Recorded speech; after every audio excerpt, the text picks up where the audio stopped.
എനിക്ക് കോവിലങ്ങളിലത്തെ മാമ്പഴ പുളിശ്ശേരി പറയാം. അതിൻ്റെ പ്രത്യേകത എന്താണെന്ന് വെച്ചാൽ ആദ്യം തന്നെ മാങ്ങ കുറച്ച് ഒരു ഇത്തിരി വെള്ളം ഒഴിച്ചിട്ട് ഒന്ന് തിളപ്പിക്കും. പഴുത്ത മാങ്ങ അങ്ങനെ തൊലി കളഞ്ഞിട്ടിട്ട് ഇത്തിരി വെള്ളം ഒഴിച്ചിട്ട് ഒന്ന് തിളപ്പിക്കും. ഒന്ന് നന്നായിട്ടൊന്ന് തിളയ്ക്കുമ്പോൾ ഒരു ചെറിയ വേവ് പോലെ അതിനകത്ത് വരും. അതിനകത്തേക്ക് നല്ലപോലെ ശർക്കര പാനി അങ്ങോട്ട് ഒഴിക്കും.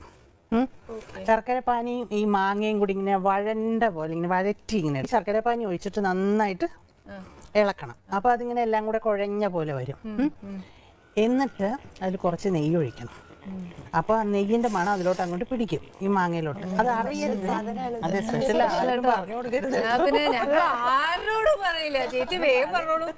അങ്ങനെ അതിൽ നെയ്യ് ഒഴിച്ചിട്ട് ഒന്ന് നന്നായിട്ട് വഴറ്റുക.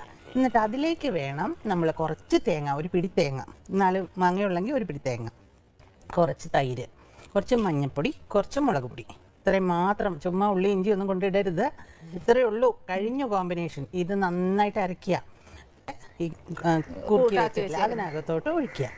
എന്നിട്ട് പ്രത്യേകം ശ്രദ്ധിക്കേണ്ടത് കടുക്, മുളക്, ഉലുവ നെയ്യിൽ തന്നെ വറക്കണം, വെളിച്ചെണ്ണയിലൊന്നും വറക്കരുത്.